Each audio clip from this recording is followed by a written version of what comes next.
Why go to school that many years? You know, why take the notes? Why read the book? Your better future is a dream for yourself and for your family.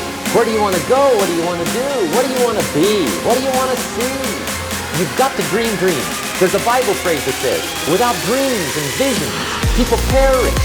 Why work that hard? Why put yourself through the push-ups and the discipline? Why? Good question, why?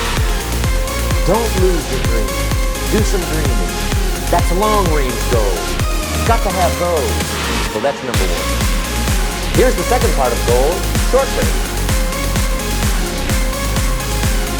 Short-range goals. That's your goal for tomorrow, this week, this month, this year. The immediate future.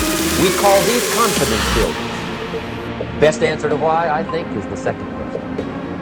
Why not? Because if you set up something short-range, go for it. Get it. Latch onto it. Work hard. Accomplish it. That starts building your strong feelings to go for your dream. Why not see what you can make?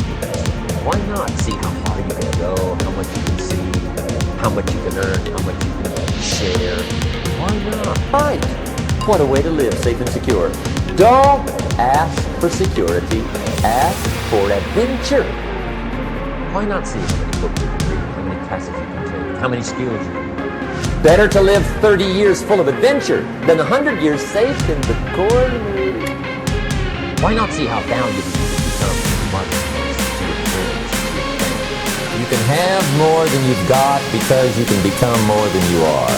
And of course, the other side of the coin reads, unless you change how you are, you'll always have what you got. Why not see what you can make?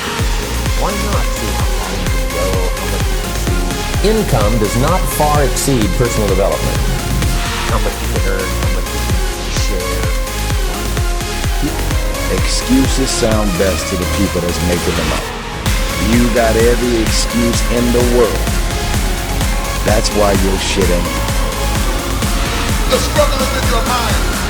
This is why we have people who go to bed tired and wake up tired. Slept 8 hours and you wake up still tired. The reason you wake up tired is that you got sleep but you didn't get rest. Your mind has been in turmoil all night long. You've been hustling in your sleep. Have you ever woke up and your bed was wet?